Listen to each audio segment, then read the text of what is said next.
Ambassador Elena Vasquez walked through the metal halls of Kepler's rest station with slow, tired steps.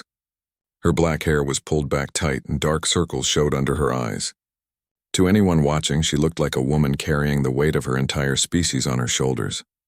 The alien delegates had been waiting for her in the main conference room for 3 hours. They wanted her to feel small and powerless before the talks even started. Elena knew this game well. She had played it many times before, but never with stakes this high.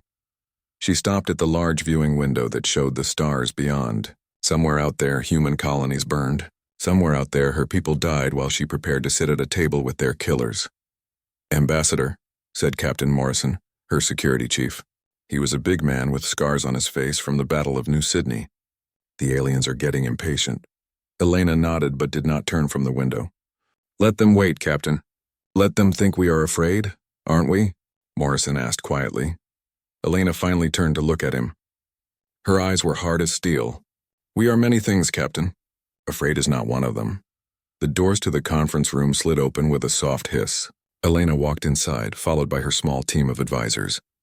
The room was large and cold, designed to make humans feel uncomfortable. The ceiling stretched high above, and the chairs were made for beings much larger than humans. 7 alien species sat around the curved table. Each one represented a member of the Galactic Concord, the alliance that had been destroying human colonies for 3 years. Prime Kethmore of the Soriarcs sat at the head of the table. He was huge, covered in dark green scales that gleamed under the lights. His yellow eyes watched Elena like a predator watching prey. Next to him sat a crystal being that pulsed with blue light, one of the Jeltari consciousness. The others were equally strange and terrifying. Human. Kethmore's voice was like grinding stone. "You have kept us waiting." Elena took her seat without hurry. She placed a simple data pad on the table and folded her hands. "My apologies. I was saying goodbye to my homeworld. It may be the last time I see it as a free planet." Several aliens made sounds that might have been laughter. The crystal being's light pulsed brighter. "Your honesty is refreshing, human. Most species try to pretend they have some hope left when they come to surrender. I have not come to surrender," Elena said calmly. The room went quiet. Kethmore leaned forward, his massive head tilting like a confused animal. "Then why are you here?" "I am here to discuss terms," Elena replied. "The terms of your withdrawal from human space." Now the aliens did laugh. The sound was horrible, like metal scraping against stone, like wind through broken glass. It went on for long minutes while Elena sat perfectly still. "Withdrawal?" Kethmore finally managed. "Human, your species has lost 90% of its fleet. Your colonies burn. Your people flee before our armies like animals before fire. What could you possibly offer that would make us withdraw?" Elena reached for her data pad. Her movements were slow and careful. Every alien in the room watched her hands as if she might pull out a weapon. She activated the device and a holographic display appeared above the table. It showed the positions of human ships across known space. There were pitifully few green dots representing human vessels, while red dots showing alien fleets covered the map like a disease. "As you can see," Elena said, "our situation is difficult." The aliens studied the display with great interest. They asked questions about human defenses, about the locations of shipyards, about the strength of Earth's orbital platforms. Elena answered each question with the tired voice of a beaten woman. "Your orbital defenses around Earth," the Jeltari being spoke, its voice like singing crystal. "How many platforms remain operational?" 47, Elena said. "Down from 300 before the war started." "And your reserve fleets?" asked another alien, this one looking like a massive insect. "What reserves?" Elena laughed bitterly. "We have merchant ships with guns welded to their sides. We have training vessels with academy students for crew. We have nothing left." The aliens nodded with satisfaction. They made notes on their own devices. They asked about supply lines, about morale, about the strength of Earth's government. Elena answered everything with the voice of defeat. But Captain Morrison, watching from his position by the wall, noticed something the aliens did not. Each time Elena answered a question, she touched the edge of her data pad in a specific way. Once for important information, twice for critical data, 3 times for information that could be used against them. The questions went on for hours. Elena played her part perfectly. She was a broken ambassador from a dying species, desperate to save what little remained of humanity. She begged for mercy. She offered tribute. She spoke of human worlds that could serve alien masters. "You understand," Kethmore said as the session finally ended, "that the terms of surrender will be harsh. Your species has caused us considerable trouble." "I understand," Elena whispered. "We only ask that you allow us to survive. We will serve faithfully. Some of you will survive," the crystal being pulsed coldly, "those who prove useful. The rest, well, the galaxy has no need for useless mouths to feed." Elena's face went pale. Her hands shook slightly as she gathered her things. How many?" "Perhaps 10% of your current population," Kethmore said casually. "If you are very good servants." Elena staggered slightly as she stood. Morrison moved to help her, but she waved him away. She had to play this role perfectly. The lives of billions depended on her performance. I will need time to discuss this with my government," she managed. "Of course," Kethmore smiled, showing teeth like daggers. "Take all the time you need. We are in no hurry. Your fleets are broken. Your colonies burn. Where could you possibly go?" Elena and her team left the conference room in silence. They walked through the station corridors like mourners leaving a funeral. Other species they passed looked at them with pity or disgust. The mighty humans brought low at last. Only when they were safely inside their quarters did Elena allow herself to change. The defeated look fell from her face like a discarded mask. Her back straightened. Her eyes became hard and bright. "Did you get all of it?" she asked Morrison. The captain nodded and activated a small device. "Every word, every question, every detail they wanted to know about our defenses." "Excellent." Elena moved to the window and looked out at the stars again. But now her expression was not sad or tired. Now she looked like a hunter who had just finished setting the perfect trap. "They think they know everything about us," she said softly. "They think we are beaten. They think we are weak." She turned back to Morrison with a smile that would have terrified the aliens if they could see it. "They have no idea what is coming for them." Far away in the darkness between stars, something vast and terrible began to move. Ships that did not appear on any scan, carrying weapons that should not exist, crewed by humans who had spent years preparing for this moment. The trap was set. Soon it would be time to spring it. The peace talks had been going on for 2 weeks. Every day, Elena Vasquez sat across from the alien delegates and played the part of a defeated ambassador. Every day, she gave them a little more information about human defenses, human weaknesses, human fears. The aliens grew more confident with each passing day. They made jokes about human cowardice. They planned how they would divide up human space once the surrender was complete. They barely paid attention to the small details happening around them, but those small details were adding up. In the Kepler system, 3 human merchant ships arrived carrying medical supplies for the station. The cargo manifests were checked and approved by alien security. What the aliens did not notice was that the ships were much heavier than they should have been for the cargo they claimed to carry. In the Vega system, a human mining vessel broke down and requested permission to dock for repairs. The alien port authority granted permission without much thought. Humans were harmless now, after all. The mining ship stayed for 5 days, making repairs that seemed to take much longer than they should. Throughout human space, similar things happened. Supply ships arrived early. Trade vessels took unusual routes. Research stations reported equipment failures that required special repair teams. Each event was small and unimportant by itself. Admiral Sarah Chen watched all of this from the bridge of her ship, though ship was not the right word for what surrounded her. The UES Retribution was more like a floating city made for war. It was 5 kilometers long and bristling with weapons that existed nowhere else in the galaxy. "Status report," Chen said to her communications officer. "All task forces report ready, Admiral. Operation Ghost Fleet is proceeding on schedule." Chen nodded and walked to the main display screen. It showed a map of the galaxy with hundreds of tiny dots scattered across it. Each dot represented a human ship that officially did not exist. For 2 years, while the aliens had been conquering human colonies, humanity had been building something in secret. Deep in space, far from any star or planet, human engineers and workers had constructed the largest fleet in galactic history. They used material stolen from alien wrecks. They used technology captured in desperate raids. They used the brilliant minds of humans who had nothing left to lose. Most importantly, they had used alien arrogance against them. Every time the aliens destroyed a human ship, they assumed the humans were just getting weaker. They never considered that some of those destroyed ships were sending their data back to human command. They never realized that humans were learning from every defeat. "Admiral," her tactical officer called out, "we are receiving the daily intelligence update from Ambassador Vasquez." The information appeared on Chen's personal screen. Elena's coded messages told her everything the aliens had asked about during that day's talks. Today they had been very interested in the defensive platforms around Mars. They wanted to know about ammunition supplies for the Luna bases. They asked detailed questions about the location of human shipyards. Chen smiled coldly. The aliens thought they were gathering intelligence for their final assault on human space.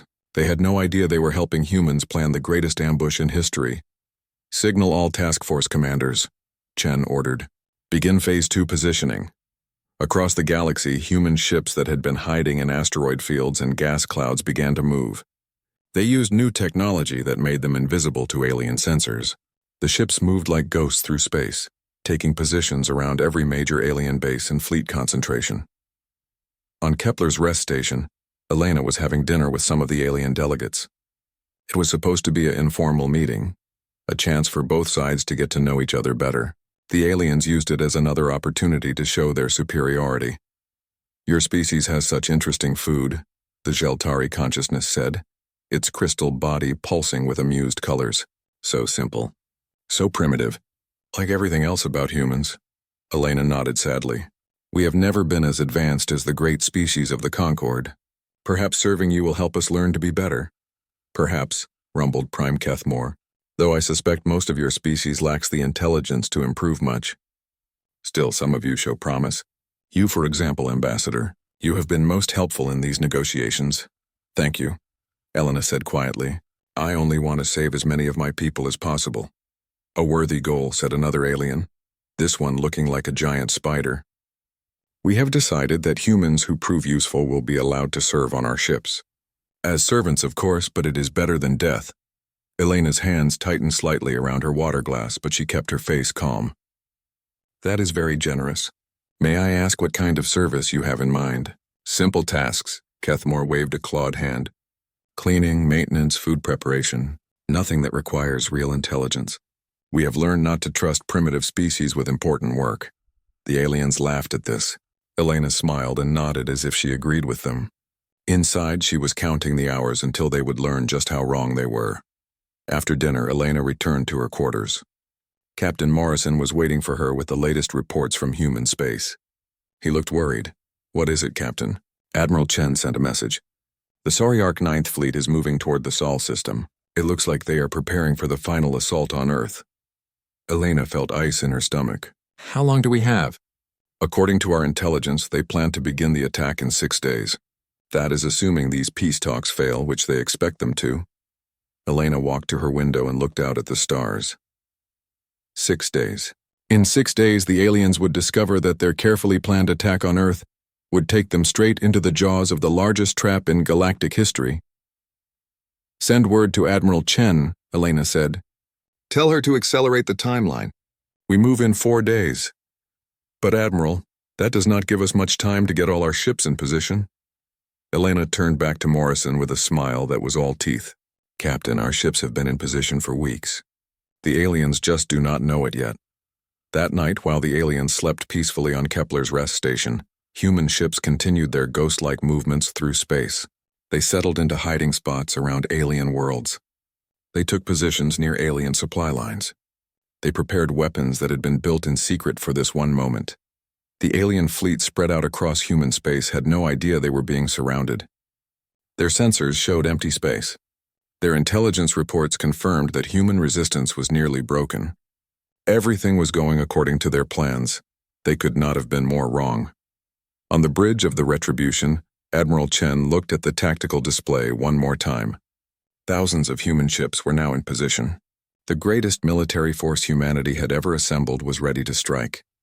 "All task forces report ready for operation," her communications officer announced. "Good," Chen replied. "Signal Ambassador Vasquez." Tell her to prepare for the final act of her performance. In 4 days, the galaxy is going to learn what happens when you threaten humanity. The trap was almost ready to spring. Soon the hunters would become the hunted. Day 23 of the peace talks began like all the others. Elena Vasquez walked into the conference room with tired steps and defeated eyes. The alien delegates were already there, looking pleased with themselves. They had spent the morning discussing how they would divide up human space after the surrender. But today was different. Today Elena had a request. Honored delegates, she began, her voice shaking slightly. I have received word from my government. They are ready to accept your terms. The aliens looked pleased but not surprised. Of course the humans were ready to surrender. What choice did they have? However, Elena continued, my leaders have one request. They wish to address the full Galactic Concord Council before we sign the surrender documents. They want to speak to all the species of the galaxy to ask for their mercy. Prime Kethmore's yellow eyes gleamed with amusement. They wish to beg publicly? How fitting for such a pathetic species. If you wish to put it that way, Elena said quietly. Will you allow this? The Jeltari consciousness pulsed with bright colors. Of course. Let all the galaxy see how the mighty humans have fallen. It will be an excellent example for any other species that might think to challenge the conquered. We will arrange for a full council broadcast, said the spider-like alien. Every species in known space will witness your defeat. How delicious, Elena nodded gratefully. Thank you. You are most kind. 3 hours later, representatives from dozens of species across the galaxy tuned in to their communication networks. The Galactic Concord had announced a special session where the human ambassador would address the council. Everyone expected to watch humanity's final surrender. Elena stood alone on a small platform in the center of the council chamber. Around her, hundreds of alien delegates watched from their seats. Their faces showed everything from amusement to disgust to pity. Some were already planning how to profit from humanity's fall. The broadcast signal went live. Across the galaxy, billions of beings watched their screens to see the humans brought low at last. Elena looked around the chamber slowly. Then she began to speak. Honored members of the Galactic Concord, she said, her voice carrying clearly through the chamber. Thank you for allowing me this opportunity to address you all. She paused and seemed to gather herself, as if what she was about to say was very difficult. 3 years ago, your fleets came to our space. You burned our colonies. You destroyed our ships. You killed our people. You did this because you thought we were weak. You thought we would be easy prey. The aliens in the chamber nodded. This was exactly what they expected to hear. You came to our worlds expecting to find a primitive species that would bow before your superior technology and numbers. You expected us to surrender quickly and beg for mercy. Elena's voice began to change. The defeat and tiredness were falling away, replaced by something harder and colder. You were wrong. The first hint that something was not right came from the Concord's military command center, located deep in the heart of their capital world. Alarms began to sound as sensor operators stared at their displays in confusion. Sir, one operator called to his commander, I am reading massive gravitational distortions throughout the galaxy. Ships are appearing on sensors where nothing was before. The commander rushed to look at the display. What he saw made his blood run cold. Ships were materializing near every major Concord position. Thousands of them. Ships that had not been there moments before. Back in the council chamber, Elena continued speaking. You thought you knew everything about us. You thought your intelligence was perfect. You thought we had told you the truth about our defenses, our fleet positions, our capabilities. Prime Kethmore was beginning to look uncomfortable. Something in Elena's voice had changed completely. The defeated woman was gone, replaced by someone who sounded very dangerous. But we lied to you. Every number we gave you was false. Every position we revealed was meaningless. Every weakness we showed you was designed to make you overconfident. The chamber began to buzz with confused voices. Several delegates were receiving urgent messages on their communication devices. Admiral Sarah Chen's face appeared on screens throughout the galaxy. She was standing on the bridge of a ship that looked like nothing the aliens had ever seen. Behind her, human officers worked at stations that hummed with deadly purpose. People of the galaxy, Chen said, her voice calm and cold. This is Admiral Sarah Chen of the United Earth Command. I am speaking to you from the bridge of the U.S. Retribution, flagship of the human Armada. In the council chamber, Prime Kethmore rose from his seat, his massive frame shaking with rage. What is the meaning of this? Human, explain yourself. Elena turned to look at him. Her eyes were no longer tired or defeated. They blazed with fury and determination. The meaning, Prime Kethamor, is simple. You came to our space seeking to destroy us. You found us weak and scattered. You thought you had won. She smiled, and it was not a pleasant expression. You never considered that we might be playing a deeper game. On the screens, Admiral Chen continued her broadcast. For 2 years, while your forces conquered our outer colonies, we have been preparing. We have built ships you cannot see. We have developed weapons you cannot imagine. We have trained for this moment. The Jeltari consciousness was flashing rapidly through colors that indicated extreme distress. This is impossible. Our sensors show no human fleets. Our intelligence confirmed your forces were destroyed. Your sensors show what we wanted them to show, Elena replied. Your intelligence was fed exactly what we wanted you to know. Every question you asked during these talks, every detail you demanded about our defenses, every bit of information you thought you had gathered was designed to lead you into a trap. Admiral Chen's voice echoed through the chamber. As I speak, human forces are surrounding every major Concord position in the galaxy. Your fleets, your bases, your shipyards, your command centers, all of them are now within range of our weapons. The spider-like alien was frantically speaking into his communication device, receiving reports from his species' military forces. His face went pale as he listened. This cannot be true, he whispered. Our 7th Fleet reports they are surrounded by ships that appeared from nowhere. Our Home System Defense Command says there are human vessels inside their perimeter. How is this possible? Elena walked to the center of the platform.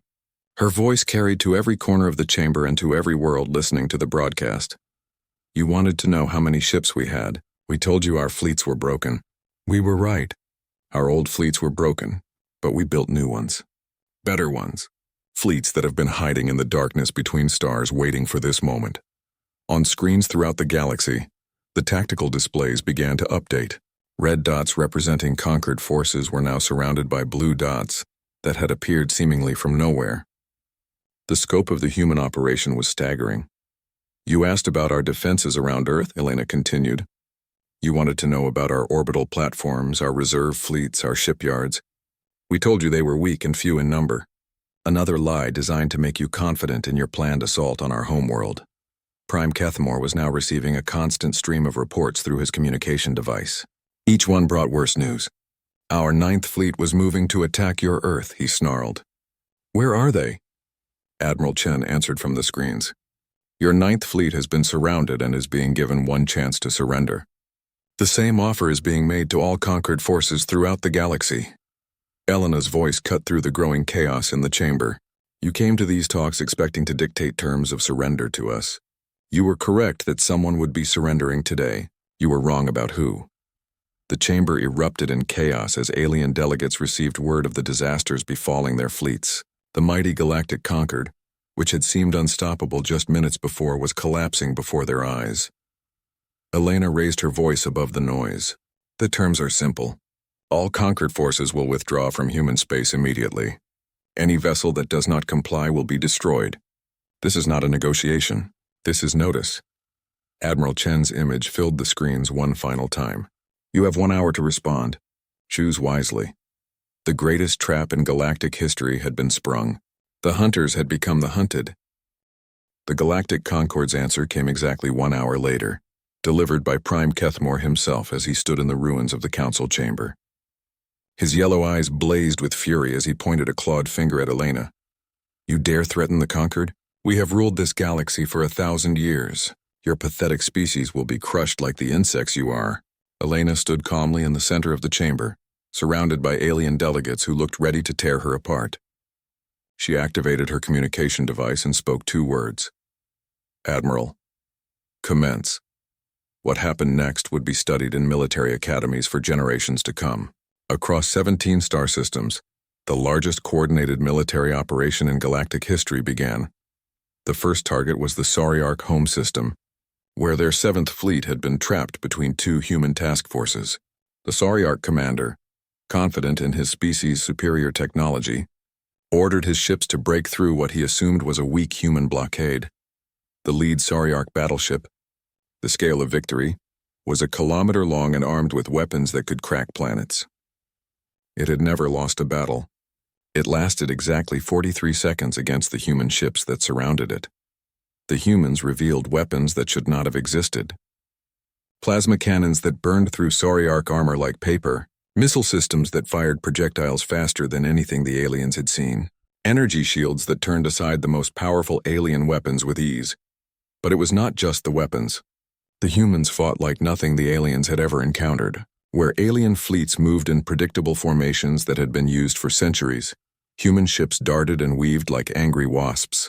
They used ramming attacks, electronic warfare, and psychological tactics that left alien commanders confused and terrified.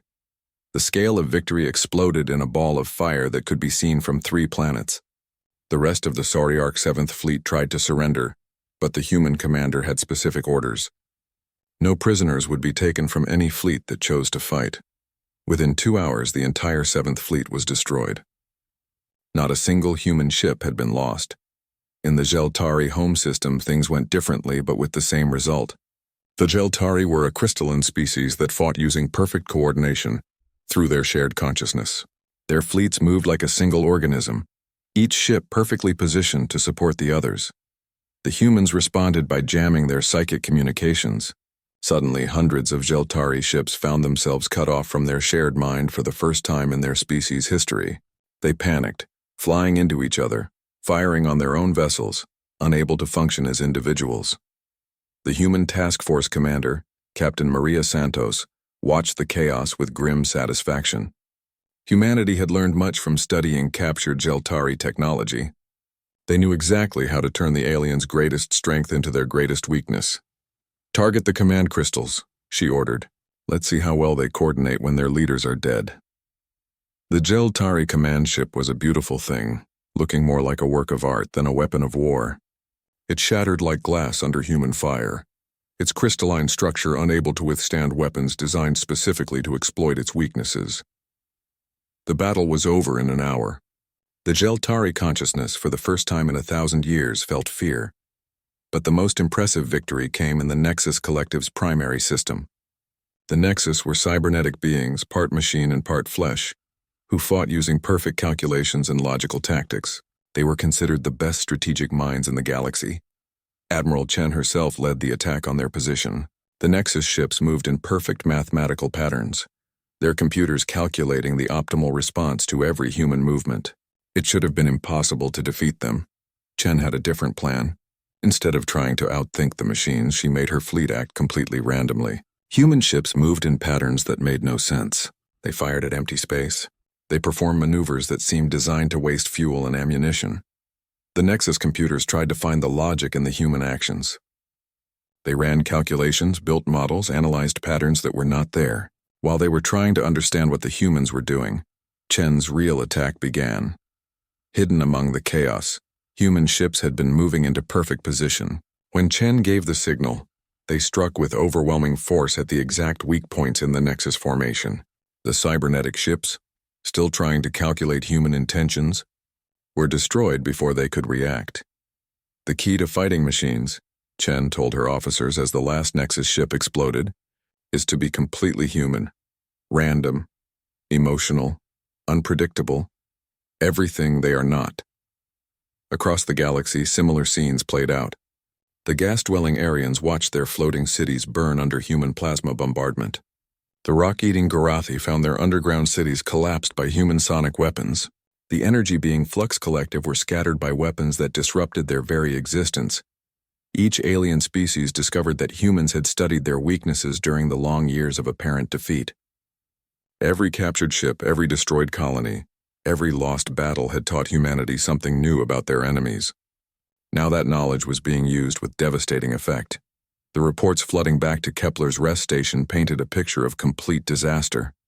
Elena stood in the council chamber watching alien delegates receive news of their fleet's destruction with calm satisfaction. "Impossible," whispered the spider-like delegate. "Our third battle group was the finest in our fleet. How could they be defeated so quickly?" "Because you never understood what you were fighting," Elena replied. "You saw humans as primitive creatures with simple technology. You never realized that our greatest weapon was not our ships or our guns." "Then what?" Prime Kethmore snarled. Elena smiled. "Our ability to learn. Every time you defeated us, we studied how you did it. Every time you destroyed our ships, we examined the wreckage to understand your weapons. Every time you conquered one of our worlds, we learned something new about your tactics." She gestured to the screens showing the ongoing battles. "You gave us a 3-year education in galactic warfare. We were very good students." The Jeltari consciousness was flickering through colors that indicated deep distress. "Our psychic networks are being jammed by technology that should not exist." "How do you know our frequencies?" "We captured several of your ships over the past 2 years," Elena explained. "Our scientists are very creative when given proper motivation. Watching their families die tends to focus the mind wonderfully." Prime Kethmore was receiving another urgent message. His face went pale as he listened. "The core fleet. You have attacked the core fleet? That is our strongest force." "Was your strongest force," Elena corrected. "Admiral Chen is personally handling that engagement. I suspect it will not last much longer." As if summoned by her words, Admiral Chen's voice echoed through the chamber from the communication system. "Galactic conquered forces in all systems have been neutralized or have surrendered. Total casualties: 67,000 alien vessels destroyed. Human losses minimal." The chamber fell silent except for the soft sounds of alien delegates, weeping or praying in their native languages. Elena looked around at the broken representatives of the species that had thought themselves masters of the galaxy. "Now," she said pleasantly, "shall we discuss the real terms of surrender?" 6 months after the day that would become known as the Steel Storm, Elena Vasquez walked through the halls of what had once been the Galactic Concord's ruling center. The building was the same, but everything else had changed. Where alien banners had once hung, now flew the flag of the human commonwealth. She paused at the great viewing wall that showed the capital world below. Ships moved in the orbital lanes, but now they were human vessels keeping peace in what had once been enemy space. The sight still amazed her sometimes. How quickly everything had changed. "Coordinator Vasquez," said Captain Morrison, approaching with a data pad. He wore a new uniform now, with insignia that marked him as head of Commonwealth security. "The morning briefings are ready." Elena nodded and took the pad. The morning briefings had replaced the old Concord Council meetings. Every day she reviewed reports from across human space, which now included most of the known galaxy. The reports made for interesting reading. The Sauriarchs, once proud conquerors, were now asking for permission to trade in human space. Their military had been completely destroyed, and their leadership had been replaced by beings more willing to cooperate with humanity. The Jeltari consciousness had formally surrendered 3 months ago, after their shared mind had been permanently damaged by human psychic warfare. They now existed as individual beings for the first time in their history, struggling to learn how to think for themselves. The Nexus Collective had simply stopped functioning after their central computers were destroyed. The few remaining cybernetic beings were trying to rebuild their society, but without their calculating machines, they were lost and confused. "Any problems today?" Helena asked as she reviewed the reports. "Minor issues only," Morrison replied. "The Aryans are requesting permission to rebuild one of their destroyed cities. The Garathi want to discuss mining rights in their home system. Nothing we cannot handle through normal diplomatic channels." Elena smiled. Normal diplomatic channels. How different those were now compared to 6 months ago. She walked to her office, which had once belonged to the Concord's Supreme Chancellor. The room was large and impressive, designed to make visitors feel small. Elena had kept it the same, but for very different reasons. Now the size was meant to remind everyone of humanity's new position in the galaxy. Her first meeting of the day was with representatives from a species called the Vortani. They were newcomers to the galactic community, having just developed faster-than-light travel. Like many species before them, they had expected to find the galaxy ruled by the old Concord. Instead, they found themselves facing Elena across a conference table lined with the banners of defeated empires. "Welcome to human space," Elena said as the 3 Vortani delegates took their seats. They looked nervous, which was wise. "I understand you wish to discuss trade agreements." The lead Vortani, a tall being with blue skin and 4 arms, cleared his throat nervously. We had heard that this region was controlled by the Galactic Concord. We prepared our proposals based on their known requirements." "The Concord no longer exists," Elena said simply. "This region, along with most of known space, is now part of the human commonwealth. I am Coordinator Elena Vasquez, and I speak for humanity in all matters of galactic policy. The Vortani looked confused, but our information indicated that humans were a minor species, primitive, barely space-capable. Elena's smile was not unkind, but it held a warning. Your information is outdated. Many species have made that same mistake recently. I would advise against repeating it. She activated a holographic display that showed the galaxy as it now existed. Blue areas marked human-controlled space, which covered nearly 60% of known star systems. Red zones showed areas still in conflict or under military occupation. Green dots marked allied species who had joined the Commonwealth willingly. As you can see, Elena continued, the galactic situation has changed significantly. The Commonwealth offers fair terms to species willing to trade peacefully. We offer protection to those who request it.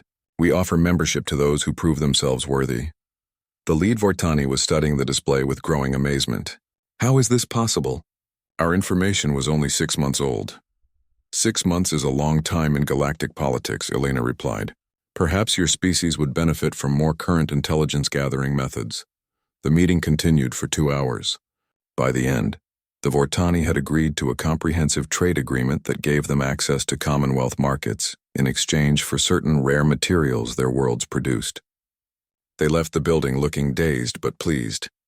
Elena's afternoon was spent reviewing military reports from Admiral Chen. The Admiral had become something of a legend throughout the galaxy. Her tactical innovations were studied by every species that still had a military. Her name was spoken with fear by former enemies and respect by new allies. The latest report was typical of Chen's efficiency.